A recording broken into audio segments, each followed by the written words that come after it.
Et c'est parti, mon kéké. C'est parti, les amis. Nous sommes live, à nouveau. Maintenant, j'ai compris comment fonctionnait mieux écran, donc je n'aurai pas le même temps devant vous à comprendre comment cela fonctionne. La magie de la deuxième fois. Donc là, ce sera la deuxième vidéo.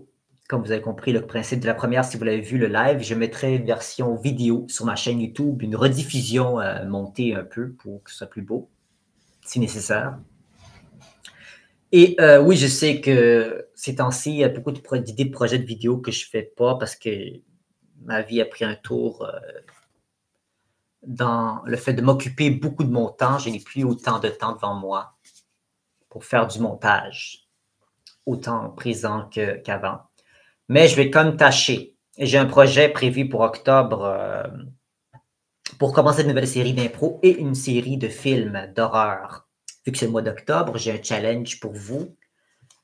Regardez un film d'horreur par jour jusqu'au 31 octobre. Donc, regardez 31 films au total d'horreur si vous pouvez. C'est un petit sondage que je vais faire dans la section communauté en quelques jours. J'ai hâte de voir si vous êtes partant pour faire ce challenge. Je vais aller me voir mettre une vidéo par jour sur un film d'horreur qui m'a plu et sans spoil. Un petit, voilà, quelque chose que je vous conseille de voir et ça va avec la vidéo que j'ai postée aussi, je pense, ce soir sur ma rediffusion des films d'horreur. Les films d'horreur de tous les temps que j'ai vus. Hein, il y en aura d'autres qui vont venir des nouveaux, mais justement, ce sera l'opportunité de la série de vidéos pour cela. Donc, sans plus tarder, on va commencer tout de suite avec le 2011. On va faire attendre plus longtemps. Même s'il n'y a personne pour l'instant dans le live, c'est pas grave. Il y a des gens qui voient le contenu. Excusez-moi. Et c'est cela qui est important. Donc, ici, on était dans un monde parallèle dans lequel on n'a pas les résultats qu'on aurait eus en 2011. Ça va donner quoi? On le voit tout de suite.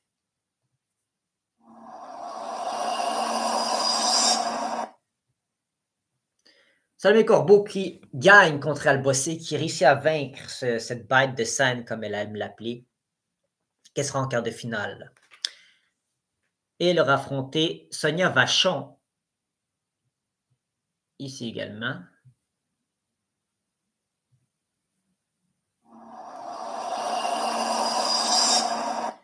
Ici, on aurait Jean-François Nadeau. Encore une fois, les Rouges ont été des vainqueurs dans ce tournoi 2010. N'est-ce pas? Nadeau. Cette fois-ci, c'est Christian Vanas qui aurait gagné ici. On aurait eu Diane Lefrançois qui aurait gagné ici. On aurait eu Antoine Vézina qui aurait gagné ici. On aurait eu Stéphane Bellavance qui aurait gagné ici. Et on aurait eu Sylvie Moreau qui aurait gagné ici. Là, tu vois, les Rouges ont perdu très peu de fois en début. Donc voilà à quoi ressembleraient les quarts de finale de 2011 à d'autres résultats. Commençons avec le premier match de quart de finale. Salomé Corbeau affrontant Sonia Vachon. Oh. Salomé Corbeau et Sonia Vachon sont deux joueuses qui peuvent littéralement avoir une chimie, une symbiose avec n'importe qui. On a déjà vu Salomé Corbeau affronter Sophie Caron en demi-finale, parce que c'était dans un très bon match. Puis on a déjà vu Sonia Vachon aussi affronter Sophie Caron. Les deux ont affronté Sophie Caron et ont livré des très bons matchs. Donc je pense honnêtement que ces deux-là, ensemble, peuvent vraiment faire de la magie. Qui je pense qui peut remporter ce match, étant donné que Sonia Vachon avait beaucoup moins d'impro, moins d'expérience que Salomé Corbeau, qui a développé beaucoup d'expérience, puis c'est de plus en plus amélioré avec le temps. Si on était pour refaire des duels comme ça aujourd'hui, bon, dans l'optique, on prend les mêmes personnes, mais en 2011, donc avec leur expérience de 2011, mais je prends en considération que si un jour ce match devait avoir lieu, ou aurait eu lieu, je pense quand même que Salomé Corbeau aurait gagné ici. Donc, on se serait retrouvé avec Salomé Corbeau en demi-finale. Deuxième match de quart de finale. Cette fois-ci, on aurait eu une garantie d'avoir homme contre femme en demi-finale, vu qu'on a un autre duel homme contre homme. Jean-François Nadeau contre Christian Vanasso. Très bon match. Je vois tout de suite, ce match-là va être explosif, énergique, avec des très bonnes répliques, des très beaux personnages, une très belle chimie. Pour vrai, j'aurais vraiment aimé ça, voir ça. Christian Vanasse contre Jean-François Nadeau, ça aurait été donné, ça aurait fait de la magie. Est-ce que Christian Vanasse aurait pu... s'est déjà rendu en quart de finale dans le passé. Il a affronté Drolet. Face à Nadeau, qui pense entre les deux aurait pu gagner, avoir un peu plus eu le numéro de l'autre?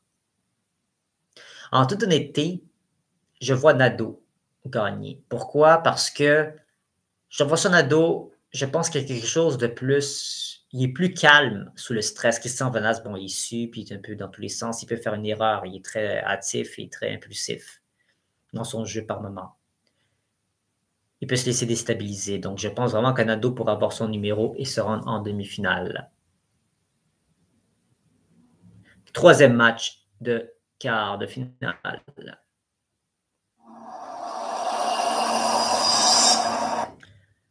Diane Lefrançois contre Antoine Vézina. OK, là, on aura quelque chose de respectueux. On a quelque chose d'un peu comme l'équivalent de Stéphane Crête et Lefrançois. Je vois une similarité dans le match de Vézina et Lefrançois. Des bons personnages, mais je ne vois pas nécessairement le niveau qui va être tellement haussé. Antoine Vézina était l'adversaire parfait pour Anaïs Favron, on l'a bien vu. Et Stéphane Crête a très bien pu se marier avec l'univers de Diane Lefrançois, mais je ne sais pas quel genre de match ça peut donner en termes de même niveau. Je ne sais pas trop, les deux ont beaucoup d'expérience. Je pense quand même qu'Antoine Vézina va remporter ce match parce qu'il a le sens du rire et du punch et il sait s'adapter à tout scénario. Donc, je pense vraiment qu'il peut vaincre Lefrançois et se tailler une place en demi-finale. Dernier match de quart de finale potentiel. Donc déjà, vous savez que Barbouchi ne sera pas dans ce match vu qu'il aurait perdu contre Sylvie Moreau. On a vu dans le dernier diffusion, si vous avez vu 2010, c'est Freddy Barbouchi que je voyais gagner le tournoi au complet. Là, ce ne sera pas lui, c'est sûr. Donc, qui aurait pu être le MVP, comme on dit en anglais, de ce tournoi? Barbouchi, c'était lui le MVP de 2011. Qui aurait pu prendre sa place maintenant dans un autre univers potentiel où on aurait eu Stéphane Bellavance qui a affronté Sylvie Moreau. Ouh, très bon match, ça. Très bon match. Qui aurait pu gagner entre les deux? Ben, on voit deux très fortes têtes, Barbouchi et Caron, qui ont vaincu ces deux-là, donc qui étaient face à de très bonnes têtes. Mais là, l'inverse qui serait produit, ayant pris en considération que Barbouchi a battu Caron, la championne en titre, je vois peut-être, ça veut dire que Moreau a pu avoir beaucoup plus de points sur le match. Bellavance, c'est un gars super gentil, qui a des très bonnes impros. Mais je ne sais pas s'il aurait pu gagner cette quart de finale. Je pense que Moreau il aurait pu faire un peu plus de compétition et avoir le dessus sur lui. C'est mon avis, hein, mais je pense qu'on va se retrouver bien comme il faut avec homme-femme, homme-femme. On va garder ça en demi-finale. Donc, bravo pour Sylvie Moreau. Elle sera en demi-finale. Elle a bien mérité son spot. On se retrouve maintenant en demi-finale.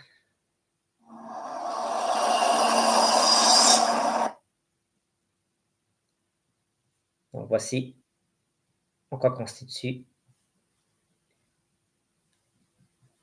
la modification de tout cela. On voit en demi-finale Salmé Corbeau affrontant Jean-François Nadeau. OK.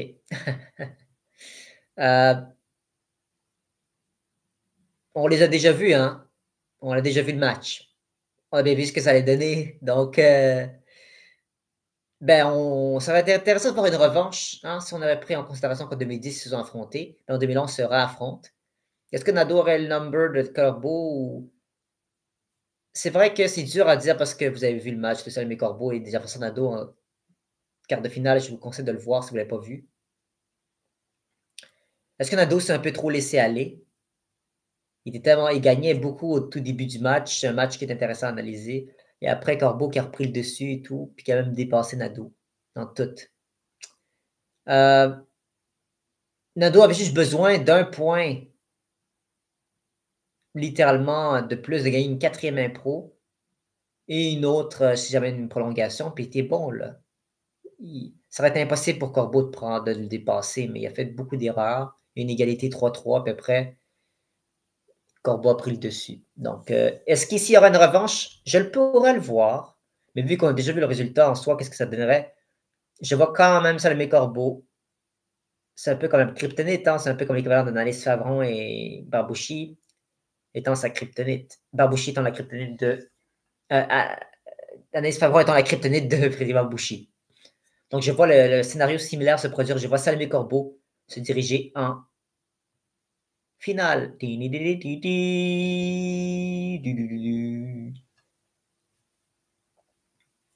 Maintenant, qui va rejoindre Salomé Corbeau en finale? On aurait Antoine Vézina contre Sylvie Moreau.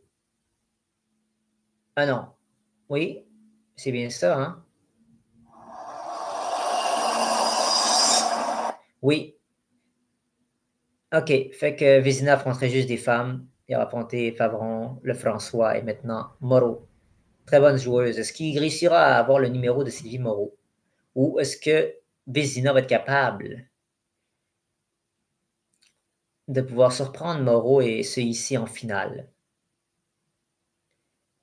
En toute honnêteté, tout est possible. Moreau a de l'expérience, elle est même coach en ce moment des Rouges. Vézina, je ne sais pas depuis combien de temps pas fait d'impro, mais il est unique dans son genre, dans son style de jeu. Comme j'ai dit, il sait s'adapter à n'importe qui. Même une joueuse comme Anaïs Favron, il a quand même donné run for her money, quand on dit en anglais. Il a pu la mettre en haleine. Une joueuse comme Favron, donc une personne un peu plus sobre comme Moreau. Est-ce que Vézina va littéralement pouvoir passer au travers et se hisser une place en finale? Pour qu'on ait une finale homme-femme, je le vois. Oui, mes amis, je vois Vézina se rendre en finale. Boum. La finale. Salomé Corbeau contre Antoine Vézina. Qui sera le ou la vainqueur de ce tournoi de 2011? Potentiel de monde parallèle. Je vois... Ça va être un excellent match, on va se le dire. Là. Corbeau et Vézina, c'est deux joueurs qui, je pense, qu'ils pourront très bien se compléter. En vous, le palmarès, que Bossé s'est rendu en demi-finale. Puis Favron aussi s'est rendu en demi-finale, les deux qui ont affronté. Tu vois, chacun, tu vois, il y a un parallèle dans ce que je fais, hein, sans m'en rendre compte. On se retrouve avec Corbeau qui s'est fait freiner par un Bossé qui s'est rendu en demi-finale, puis Vézina qui s'est fait freiner par une Favron qui s'est rendu en demi-finale en temps normal. Là, qui les deux auraient éliminé leur plus grande compétition et se seraient rendus les deux en finale. Qu'est-ce que ça aurait donné? J'aurais vu un match serré, c'est sûr. Mais vu que Salomé Corbeau a quelque chose de plus compétitif chez elle que Vézina, je la vois remporter les duels de 2011. Salomé Corbeau is the girl winner of this whole thing. Donc Salomé, bravo. Elle est toujours en joueuse aujourd'hui, donc ça lui donne des points pour l'expérience. Donc Salomé Corbeau gagnant des duels en 2011. Mais vous allez me dire, ouais, mais s'il y a des gens qui ont gagné puis d'autres qui n'ont pas gagné, qu'est-ce que ça aurait pu donner si, mettons, Bossé se serait rendu en quart de finale, puis on aurait Vachon, qui était une reprise de 2008 qu'ils étaient affrontés. On aurait quand même vu Vachon monter en demi-finale. Ici, on aurait Simon Boudreau contre Christian Vanas, qui avait donné un très bon match, je pense, mais Boudreau, je pense qu'il avait pu le battre. On aurait Nadeau contre Thibault, que je pense que Nadeau aurait gagné. Dans tous les cas, on voit soit Boudreau ou Nadeau se rendre en demi-finale et affronter Bossé ou Corbeau. Moi, je vais honnêtement soit Bossé, Corbeau, voilà. Ces deux-là seront en demi-finale et ces deux-là seront en demi-finale. Dans l'équivalent de Simon Boudreau, Bossé, on a déjà vu, c'est Boudreau qui a gagné. Bossé, Nadeau, ça aurait été très intéressant de voir, mais je pense que Bossé aurait légèrement un peu le dessus sur Nadeau, puis ce serait rendu en finale Bossé, qui a déjà gagné un tournoi individuel, il ne faut pas l'oublier. Bossé a quand même gagné un tournoi individuel dans le passé. Corbeau contre Boudreau, ça aurait été vraiment intéressant. Vraiment intéressant. Je pense quand même que Boudreau, vu qu'il a pu battre Bossé, je pense que Boudreau a battu Corbeau. Dans tous les cas, on se verrait par Boudreau en finale comme prévu en 2011. S'il n'était pas freiné par Nadeau, ben, personne n'aurait pu le freiner. Puis on a déjà vu les scénarios inverses. Donc, c'est soit Bossé qui se rendra en finale, Corbeau qui se rendra en finale ou Boudreau qui se rendra en finale. On a déjà vu Boudreau. Corbeau, c'est dans l'optique parallèle. Et Bossé aura affronté qui de l'autre côté? On aurait vu. Stéphane Crête aurait gagné et affronté Antoine Vézina. Ça aurait été extraordinaire comme match. Je pense que ça aurait été absolument hilarant. Deux styles assez différents, mais qui pensent qu'ils auraient très bien rimé.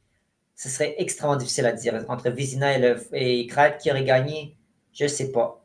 Je ne sais vraiment pas. Je pense que Vézina aurait légèrement le dessus. Légèrement. Ouais, il y aurait légèrement le dessus. Parce que ce qui fait le calme, c'est le calme et les bonnes répliques de Vézina, puis des fois les tons et les accents de Crête. Donc, je pense vraiment que Vézina aurait pu se rendre en demi-finale. Mettons, on aurait Crête contre Anaïs Favron, on a vu qu'il a perdu, mais de peu. Hein.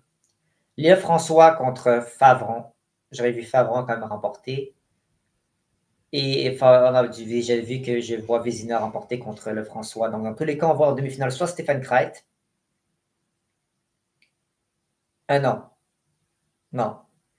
Non, c'est ça, c'est Vézina ou Favron qui se rendra en demi-finale ici. Voilà. Un de ces deux-là.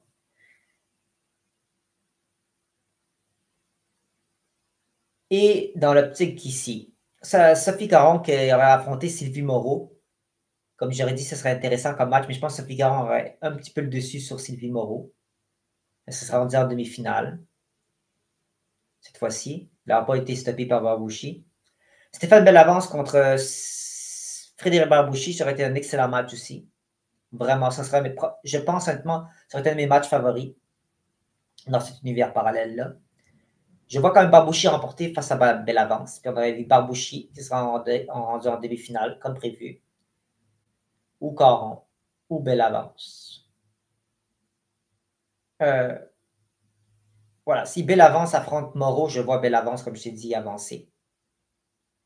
Non, c'est pas vrai, tu as raison. Je vois Moreau avancer. Donc, Moreau aurait pu avancer en demi-finale, Caron ou Barbouchi. Là, on a déjà vu Barbouchi battre Caron, donc on se retrouverait entre Moreau et Barbouchi pour la place de demi-finale. Et ici, on avait dit quoi? Ici, dans le côté, on avait dit Vézina ou Favron. Donc, entre Favron et Moreau, je vois Favron gagner. Bellavance, entre Vézina et Barbouchi. Oh là là. Si j'ai dit que Bellavance Barbouchi, j'aurais adoré ce match. Vézina Barbouchi, j'aurais encore plus adoré. Je le sens de l'intérieur de moi que ce match-là aurait été fantastique. Je pense quand même que Barbouchi aurait gagné avec sa fougue et tout ça. Donc, Barbouchi serait quand même rendu en finale. Et il aurait affronté soit Bossé, Boudreau, qui a déjà affronté et qui a perdu, ou Corbeau. Corbeau, Barbouchi, c'est un match que j'aimerais vraiment avoir vu, qui aurait été peut-être du même niveau qu'un Caron Barbouchi. Donc voilà les trois potentiels gagnants. Bossé, Corbeau, Barbouchi et Vézina. On a un peu le top 4 ici. Mais Salomé Corbeau, dans l'optique que ce soit juste ça, les perdants qui gagnent, dans cette optique-là, de ce monde-là, comme j'ai dit, Salomé Corbeau gagne. Donc voilà, faites-moi vos pensées en commentaire de qui vous aurez pu potentiellement voir des matchs. Quel match aurait été fantastique selon vous? Quel match, juste pour le plaisir, je sais qu'il ne faut pas avoir de regrets dans la vie, c'est absurde, c'est un tournoi et on s'amuse ici de penser qu'est-ce qui aurait pu se passer si on avait eu d'autres résultats. Donc, faites-moi vos mentions, qu'est-ce que vous aurez voulu voir dans ce tournoi? Quel match aurait été un match de rêve et quel résultat aurait pu obtenir de cela et si vous êtes d'accord avec moi également. Donc voilà ce qui complète le live de 2011. Et on se retrouve les amis très bientôt pour la série des vidéos d'horreur, des films d'horreur et aussi pour d'autres séries d'impro. Comme j'ai dit, j'ai une série d'impro qui sur la cohésion entre deux joueurs, la connexion, c'est-à-dire la complicité 101. Ça s'en vient. Les pires impros, je sais que ça, c'est aussi une série qui a été demandée. Je vais aussi la faire, ne vous inquiétez pas. Puis j'ai d'autres séries aussi qui vont arriver par la suite, d'improvisation, bien sûr. Donc, restez au rendez-vous. Soyez en santé et on se dit à très bientôt. Au revoir.